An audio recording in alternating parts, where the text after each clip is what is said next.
राधे राधे दोस्तों, इस वीडियो में मैं आप सभी को वैशाख मास की वरुथनी एकादशी का महात्म्य बताती हूँ। सभी ध्यान से सुने। और दोस्तों, इससे पहले आप सभी से निवेदन है, आप सभी वीडियो को स्किप कर के देखते हैं और या फास्ट फॉरवर्ड करके सुनते हैं, तो इससे आपको वो रस प्राप्त नहीं होता जो वास्तव में होना चाहिए। तो आप सभी से मेरा निवेदन है कि प्लीज़ वीडियो को स्किप करके ना देखें, ध्यान से, पूरे मन से, भक्ति भावना से अभिभूत होकर इस वीडियो को सुने ताकि इसका पूर्ण फल आपको मिले। अब मैं आपको वैशाख मास की वरुथनी एकादशी का महात्म्य सुनाती हूँ। युधिष्ठिर ने पूछा, वासुदेव, आपको नमस्कार है। वैशाख मास के कृष्ण पक्ष में किस नाम की एकादशी होती है, इसकी महिमा बताइए। भगवान श्री कृष्ण बोले, राजन, वैशाख कृष्ण पक्ष की एकादशी वरुथनी के नाम से प्रसिद्ध है। यह इस लोक और परलोक में भी सौभाग्य प्रदान करने वाली है। वरुथनी के व्रत से ही सदा सौख्य का लाभ और पाप की हानि होती है। यह समस्त लोकों को भोग और मोक्ष प्रदान करने वाली है। वरुथनी के ही व्रत से मानधाता तथा धुंधुमार आदि अन्य अनेक राजा स्वर्ग लोक को प्राप्त हुए।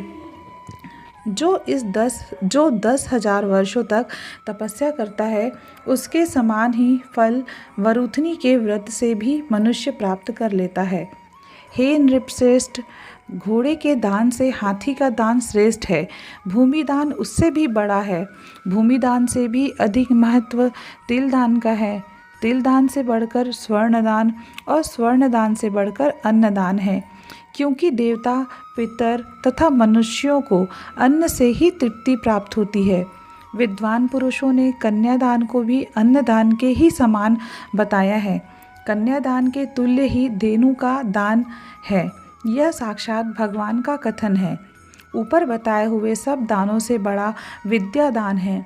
मनुष्य वरुथनी एकादशी का व्रत करके विद्या दान का भी फल प्राप्त कर लेता है। जो लोग पाप से मोहित होकर कन्या के धन से जीविका चलाते हैं, वे पुण्य का क्षय होने पर यातना में नरक में जाते हैं। अतः सर्वथा प्रयत्न करके कन्या के धन से बचना चाहिए।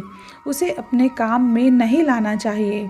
जो अपनी शक्ति के अनुसार आभूषणों से विभूषित करके पवित्र भाव से कन्या का दान करता है, उसके पुण्यों की संख्या बताने में चित्रगुप्त भी असमर्थ है। वरुथनी एकादशी करके भी मनुष्य उसी के समान फल प्राप्त करता है। व्रत करने वाला वैष्णव पुरुष दशमी तिथि को कांस, उड़द, मसूर, चना, कोदो, शाक, मधु, दूसरे का अन्न, 2 बार भोजन तथा मैथुन, इन 10 वस्तुओं का परित्याग कर दे।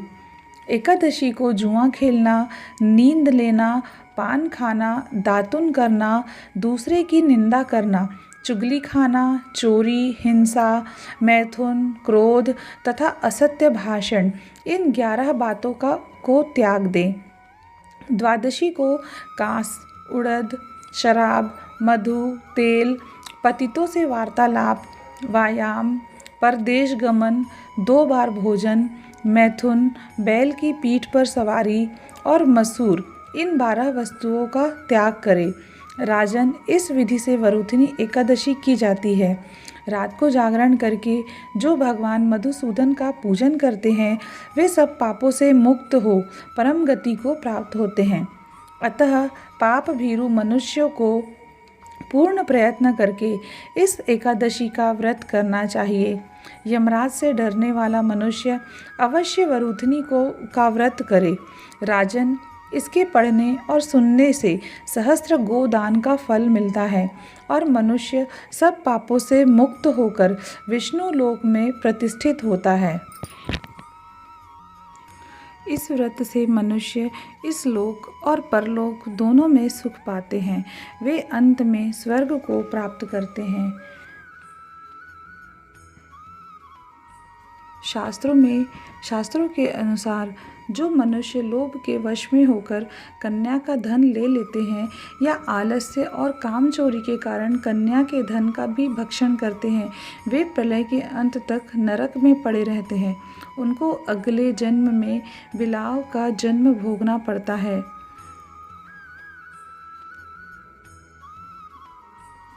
इस उपवास में क्रोध करना या असत्य बोलना भी वर्जित है। तेल तथा अन्न भक्षण भी वर्जित माना गया है। हे राजन, जो मनुष्य एकादशी का विधि पूर्वक व्रत करते हैं उनको स्वर्गलोक की प्राप्ति होती है।